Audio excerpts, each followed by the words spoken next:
শিৱসাগৰ টচ নচ হৈ গ'ল। যিখিনি তেওঁলোকৰ ক্ষতি হ'ল মই চাই আহিলোঁ। আচলতে চাই আহি মই পুনৰবাৰ কৈছোঁ, মই দুদিন শুব পৰা নাই। সেই কয়লা খাদৰ পৰা অহা পানীয়ে ধ্বংস কৰাৰ দৰে যেতিয়া আমাৰ নামনি সোৱণশিৰি জলবিদ্যুৎ প্ৰকল্পটো ভাগিব, জলবিদ্যুৎ প্ৰকল্পৰ পৰা পানী আহিব, তেতিয়া কিন্তু আপোনালোকে আমাক আৰু বিচাৰি নাপাব। তেতিয়া ৰিলিফ খাবৰ কাৰণে কিন্তু আমাৰ এই সোৱণশিৰি অৱবাহিকাৰ এই কেইখন জিলাৰ মানুহক আৰু আপোনালোকে ৰিলিফ দিব নালাগে। একেবাৰে মৃতদেহবিলাক গৈ ব্ৰহ্মপুত্ৰৰ নদীয়ে উটুৱাই নি হয়তো বংগোপসাগৰত পেলাবগৈ। একেবাৰে আপোনালোকে সাগৰতহে বিচাৰি পাব। ব্ৰহ্মপুত্ৰইদি আমি উটি গৈ আমাৰ ডেড বডিবিলাক হয়তো আপোনালোকে বিচাৰিও নাপাব। নমস্কাৰ। দুদিন শিৱসাগৰত থাকিলোঁ, দেখিলোঁ যে মানৱ সৃষ্ট প্ৰাকৃতিক দুৰ্যোগে কেনেকৈ গোটেই শিৱসাগৰ, নাজিৰা, চৰাইদেউ, যোৰহাট বৰবাদ কৰি থৈ গ'ল। বিদ্যুৎ বিদিশা বিপ্লৱহঁতে কেনেদৰে পলকতে নিজৰ জীৱন শেষ কৰিলে সেইবোৰ আমি দেখিলোঁ। মাতৃভগ্নীক ৰক্ষা কৰিবলৈ গৈ কেনেদৰে নিজৰ দুজনকৈ পাহুৱাল ডেকা পানীত উটি গ'ল, একেলগে মৃত্যু হ'ল, গোটেই পৰিয়ালটো বৰবাদ হৈ গ'ল, সেয়া আমি দেখিলোঁ। আমি দেখিলোঁ কেনেদৰে পত্নীক হাতত ধৰি থকাৰ অৱস্থাতেই কেনেদৰে জীয়ৰীক উটুৱাই নিলে, কেনেদৰে পত্নীৰ মৃত্যু হ'ল, বুকু সোধা হৈ গ'ল, কেনেদৰে এগৰাকী পত্নীৰ সন্মুখত এজন স্বামীয়ে পানীত কক বকাই মৃত্যু হ'ল। সেই কৰুণ কাহিনীয়ে সমগ্ৰ অসমবাসীৰ হৃদয় ছিন্ন ভিন্ন কৰি থৈ গ'ল, সমগ্ৰ ভাৰতবাসীক কন্দুৱাই থৈ গ'ল। শিৱসাগৰৰ পৰা অহা দুদিনলৈকে আমি আচলতে ভালদৰে বিচনাত শুব পৰা নাই। কালি গ'লোঁ সোৱণশিৰি পাৰৰ এখন গাঁৱলৈ, মানুহৰ ৰাতি টোপনি নাই।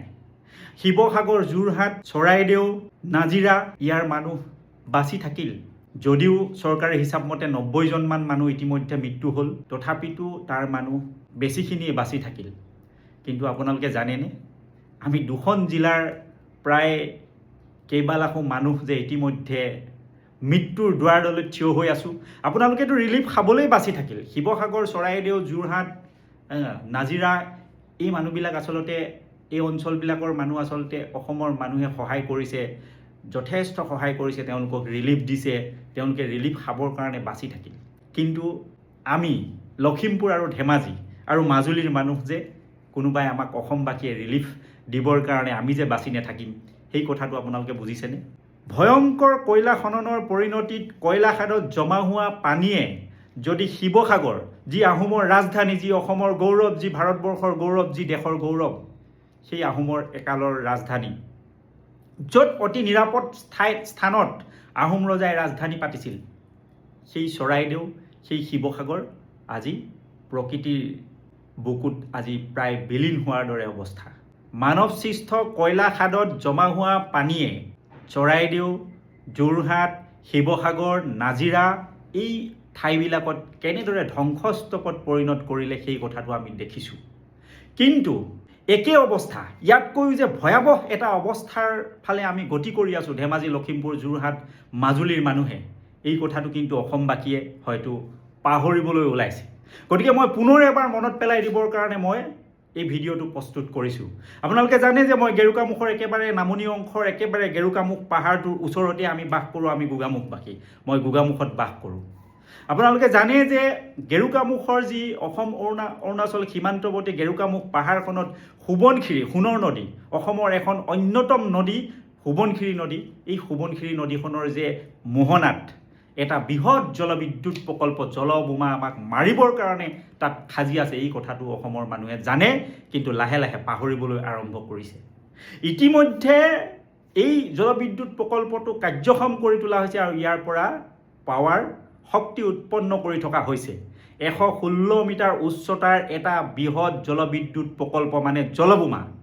আৰু এই জলবিদ্যুৎ প্ৰকল্পটোৰ 47 কিলোমিটাৰ জুৰি, মানে য'ত আপোনালোকে চাব, মই সিদিনা গৈ চাই আহিছোঁ, সেই জলবিদ্যুৎ প্ৰকল্পৰ য'ত দেৱালখন নিৰ্মাণ কৰা হৈছে, য'ত নদীখনক বান্ধি দিয়া হৈছে, সেই নদীখনৰ দেৱালটোত উঠি চাই আহিছোঁ। পাৰাপাৰ বিয়পি কেৱল কাঠ আৰু কাঠ, 47 কিলোমিটাৰ দৈৰ্ঘ্যৰ এটা বৃহৎ ৰিজাৰ্ভাৰ, এটা বৃহৎ প্ৰকাণ্ড সাগৰ সদৃশ এটা পুখুৰীৰ তাত সৃষ্টি হৈছে, যিটো পুখুৰী আমাৰ নামনি অংশৰ মানুহক মাৰিবৰ কাৰণে বনাই থকা হৈছে 47 কিলোমিটাৰ দৈৰ্ঘ্য আপোনালোকে চিন্তা কৰক গোগামুখৰ পৰা লখিমপুৰলৈকে 33 কিলোমিটাৰ মান আছে 33 কিলোমিটাৰ গতিকে লখিমপুৰৰ পৰাও প্ৰায় 14 কিলোমিটাৰ দূৰলৈ গ'লে যিমান দীঘল হ'ব সিমান ডাঙৰ এটা পুখুৰীৰ তাত সৃষ্টি হৈছে 47 স্কোয়াৰ কিলোমিটাৰ এটা ডাঙৰ ৰিজাৰ্ভাৰ তাত পানী ধৰি ৰখা হৈছে আৰু এই পুখুৰীটোত 1.37 বিলিয়ন কিউবিক মিটাৰ পানী তাত ধৰি ৰখা হ'ব আৰু কেনেবাকৈ যদি এই বান্ধটো ভাগিব লগা হয় তেওঁলোকে কৈছে যে বান্ধ নেভাগে হয় বান্ধটোৰ ভগা সম্ভাৱনা খুব কম কিন্তু আপোনালোকে এটা কথা জানে 1962 চনৰ যেতিয়া বৰ ভূঁইকঁপ হৈছিল সেই বৰ ভূঁইকঁপৰ সময়ত এই সোৱণশিৰি নদীখন এসপ্তাহৰ কাৰণে পাহাৰ খহি বন্ধ হৈ আছিল আৰু বন্ধ হৈ থকাৰ পিছত আমি জানিব পৰা মতে এই গোগামুখ অঞ্চলত মানুহ বাচি থকা নাছিল সেই সময়ত জনবসতি খেৰেঙা আছিল সেই সময়ত জনবসতি একেবাৰে নাছিলেই গোগামুখত আমি যেতিয়া গোগামুখলৈ আহিছোঁ 1998ত তেতিয়াও গোগামুখত জনবসতি অতি খেৰেঙা য'ত মই ঘৰ গৃহ নিৰ্মাণ কৰি থৈছোঁ মোৰ ঘৰটো য'ত নিৰ্মাণ হৈ আছে এইখিনিত আমি ডাঙৰ ডাঙৰ মাগুৰ মাছ ধৰিছিলোঁ ইয়াত মানুহেই নাছিল গতিকে এনেকুৱা এটা পৰিস্থিতিত বৰ্তমান পৰিস্থিতিত যদি বান্ধটো ভাগিব লগা হয় ইতিমধ্যে বহু বিশেষজ্ঞই কৈছে যে এই বান্ধটো যদি ইমান ডাঙৰ যদি ইয়াত বান্ধ বনায় তেতিয়াহ'লে ই নামনিবাসীৰ কাৰণে এটা অশনিৰ সংকেত হ'ব কাৰণ এই গেৰুকামুখ পাহাৰটোৰ বহন ক্ষমতা তেনেই কম আৰু ই এটা গেদীয় শিলেৰে গঠিত এটা ধুনুকা পাহাৰ বুলি কোৱা হৈছে আৰু তাৰ প্ৰমাণ বাৰে বাৰে আমি পাই আছোঁ যেতিয়া নিৰ্মাণ কৰি আছিল নামনি সোৱণশিৰি জলবিদ্যুৎ প্ৰকল্পৰ নিৰ্মাণ কাৰ্যত কিমান বাৰ পাহাৰ খহিছে কিমান মানুহ তাত মৰিছে কিমান মানুহ টাৰ্নেলত আবদ্ধ হৈছে কিমান মানে দল সংগঠনে ইয়াত আন্দোলন কৰিছে এই বান্ধটো বন্ধ কৰিব লাগে বুলি কিন্তু চৰকাৰে আমাৰ কথা শুনা নাই বহু আন্দোলন কৰা হ'ল 2003 চনত যেতিয়া ইয়াত বান্ধটোৰ কাৰণে অনুমোদন লাভ কৰিছে তাৰপিছত হয়তো 2005 চনৰ পৰা দ্ৰুতগতিত কাম আৰম্ভ হৈছে বহু দল সংগঠনৰ নেতাই এই বান্ধটোৰ বিৰুদ্ধে আন্দোলন কৰিলে আন্দোলন কৰি বহু দল সংগঠনৰ নেতা ধনী হ'ল বহু সাংবাদিক ধনী হ'ল 2011 চনত হয়তো 11 চন হ'ব পাৰে কৃষক মুক্তি সংগ্ৰাম সমিতিৰ নেতৃত্বত অখিল গগৈ ডাঙৰীয়াই বৃহৎ প্ৰতিৰোধী সংগ্ৰাম গঢ়ি তুলিলে আমি তেতিয়া ইয়াতে আছিলোঁ সেই আন্দোলনত যোগ দিছিলোঁ পথে ঘাই পথে টায়াৰ জ্বলোৱা হ'ল ডাঙৰ ডাঙৰ গছ কাটি তাত মানুহে পেলাই দিলে পথ অৱৰোধ কৰা হ'ল বিভিন্ন ধৰণৰ আন্দোলন কৰা হ'ল শ মানুহ জেলত সোমালে তাৰপিছত ফুটুকাৰ ফেন 2011 চনত আমাৰ সৈতে আহি বৰ্তমানৰ বিজেপি চৰকাৰৰ মানে তেতিয়া বিজেপি চৰকাৰ নাছিল 2011ত তেতিয়া বিজেপিৰ ৰাষ্ট্ৰীয় অধ্যক্ষ আছিল চাগে তেওঁ মানে ৰাষ্ট্ৰীয় সভাপতি ৰাজনাথ সিং ডাঙৰীয়া আহিছিল গেৰুকামুখ পাহাৰত আমাৰ সৈতে একেলগে বহি এই গেৰুকামুখ প্ৰকল্পটোৰ বিৰুদ্ধে তীব্ৰ আন্দোলন আমাৰ সৈতে তেওঁ গঢ়ি তুলিছিলে আৰু তেওঁ প্ৰতিশ্ৰুতি দিছিলে যে তেওঁ যদি শাসনলৈ আহে তেনেহ'লে এই গেৰুকামুখ প্ৰকল্পটো ভাঙি দিয়া হ'ব বিজেপি শাসনলৈ অহাৰ পিছ মুহূৰ্ততে গেৰুকামুখ প্ৰকল্পটো ভাঙি দিয়া হ'ব মানুহ মাৰি ইয়াত উন্নয়ন নালাগে এই কথাখিনি ৰাজনাথ সিং ডাঙৰীয়াই কৈছিল তাৰ পিছত বিজেপি শাসনলৈ অহাৰ পিছত ৰাজনাথ সিং ডাঙৰীয়া গৃহমন্ত্ৰী হোৱাৰ পিছত নৰেন্দ্ৰ মোদী চৰকাৰ হোৱাৰ পিছত দ্ৰুতগতিত এই নামনি সোৱণশিৰি জলবিদ্যুৎ প্ৰকল্পটোৰ কাম আৰম্ভ কৰিলে আৰু আজি তাৰিখত শিৱসাগৰ যোৰহাট নাজিৰা চৰাইদেউৰ মানুহৰ দুৰ্গতি দেখি আজি তাৰিখত সোৱণশিৰি পাৰৰ মানুহে শান্তিৰে টোপনি যাব পৰা নাই তেওঁলোকে কৈছে বান্ধ নেভাগে তেওঁলোকে বোলে নদীৰ পাৰে কোনো জাগাত চাইৰেনৰ ব্যৱস্থা কৰিছে বান্ধটো যদি কেনেবাকৈ ভাগিবলৈ হয় পানী খুলি দিবলৈ হয় তেওঁলোকে চাইৰেন বজাব এইটোৱে হৈ গ'ল তেওঁলোকৰ মানে ষ্ট্ৰেটেজি ইতিমধ্যে আপোনালোকে দেখিলে যে অবৈধ কয়লা খননৰ যি কয়লাখাদ এই কয়লাখাদৰ পৰা বাগৰি অহা পানীয়ে যদি এনেকুৱা ধৰণৰ মাৰাত্মক পৰিস্থিতিৰ সৃষ্টি কৰিব পাৰে তেনেহ'লে জলবিদ্যুৎ প্ৰকল্প এটাৰ পৰা এৰি দিয়া পানী বা জলবিদ্যুৎ প্ৰকল্পটো কেনেবাকৈ ভূমিকম্প প্ৰৱণ এলেকাত ভূমিকম্পৰ ফলত ভাগি যদি কেনেবাকৈ আহিবলৈ হয় তেনেহ'লে কি অৱস্থা হ'ব অনুমানিকভাৱে বিশেষজ্ঞসকলে কৈছে যে গেৰুকামুখৰ পৰা গোগামুখত যেতিয়া পানীটো পাবহি গোগামুখত প্ৰায় 20ৰ পৰা 35 মিটাৰ ওপৰেদি পানীটো বাগৰিব বুলি কোৱা হৈছে। 20ৰ পৰা 35 মিটাৰ ওপৰেদি পানী যাব। গতিকে আপোনালোকে কল্পনা কৰক যে গোগামুখত গেৰুকামুখ প্ৰকল্প যদি কেনেবাকৈ ভাঙিব লগা হয় তেনেহ'লে 20ৰ পৰা 35 মিটাৰ ওপৰেদি পানী যাব। মাজুলীত 15ৰ পৰা 30 মিটাৰ ওপৰত পানী থাকিব। মানে কল্পনা কৰকচোন কোনটো লেভেলত আছোঁ আমি।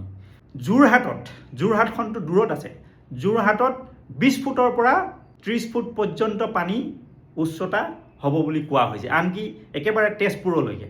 গতিকে এনেকুৱা এটা প্ৰকল্প মাথাৰ ওপৰত লৈ আমিতো মৰিবৰ কাৰণে ৰেডি হৈ আছোঁ, সাজু হৈ আছোঁ। অসমত 3,30,00,000 3,50,00,000 জনতা আছোঁ। এই 3,50,00,000 জনতাক মাৰি যদি কেন্দ্ৰীয় চৰকাৰে মানে গোটেই ভাৰতবৰ্ষখন পোহৰাব পাৰে তেনেহ'লে এই 3,30,00,000 মানুহ মাৰিবৰ কাৰণে তেওঁলোকে কুণ্ঠাবোধ নকৰিব। আৰু সেইকাৰণে হয়তো এই জলবিদ্যুৎ প্ৰকল্পটো দ্ৰুতগতিত বনাই আছে। অসমীয়া মানুহ এফাল মৰিলে মৰক, তাতে কি হ'ল। মাজুলী বিশ্বৰ ঐতিহ্য ক্ষেত্ৰ, সত্ৰীয়া মানে সংস্কৃতিৰ ধৰ্যাবাহক এই মাজুলী, যি অসমৰ গৌৰৱ, যি অসমৰ বুকুত বুকু ফিন্দাই আছে, যি বিশ্বৰ মানে এনেকুৱা ধৰণৰ মানে সংস্কৃতি য'ত নাই, একমাত্ৰ পৃথিৱীৰ ভিতৰত মাজুলীত এনেকুৱা সংস্কৃতি আছে যিটো গুৰুজনাই প্ৰতিষ্ঠা কৰি থৈ গৈছে। এই মাজুলীখন ধ্বংস কৰিবৰ কাৰণে, এই লখিমপুৰ ধেমাজিখন ধ্বংস কৰিবৰ কাৰণে এই জলবিদ্যুৎ প্ৰকল্পটো বনোৱা হৈছে। এতিয়ালৈকে কিন্তু আমি আমাৰ যি এই নিজক ৰক্ষা কৰাৰ যি প্ৰস্তুতি, এই প্ৰস্তুতি কিন্তু ভালদৰে এতিয়ালৈকে চলাব পৰা হোৱা নাই।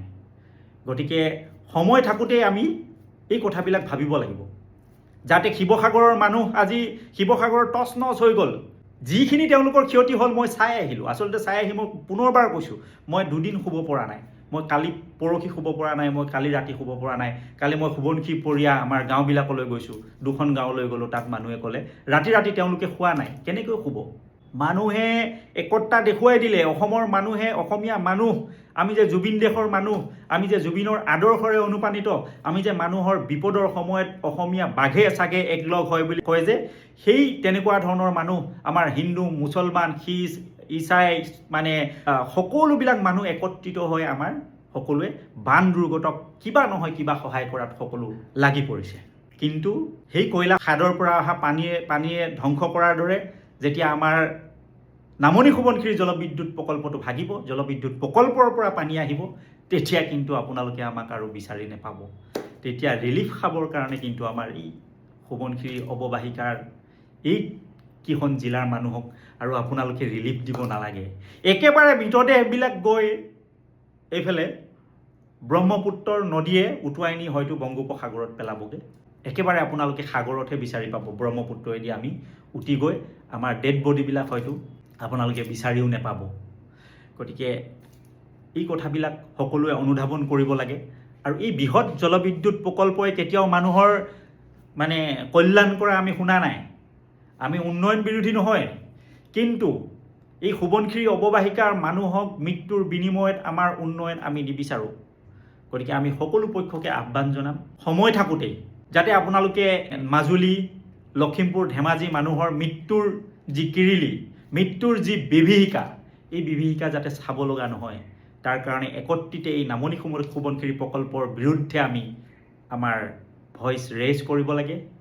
আৰু এই অসমৰ অতি বিনন্দীয়া, অতি সংস্কৃতিপ্ৰৱণ, অসমীয়া জাতিৰ মেৰুদণ্ড প্ৰাণস্বৰূপ এই ঠাই, উজনি অসমৰ এই ঠাইখিনি, গতিকে এই ঠাইখিনিক বচাবৰ কাৰণে সকলোৱে একত্ৰিত হৈ কাম কৰিব লাগে।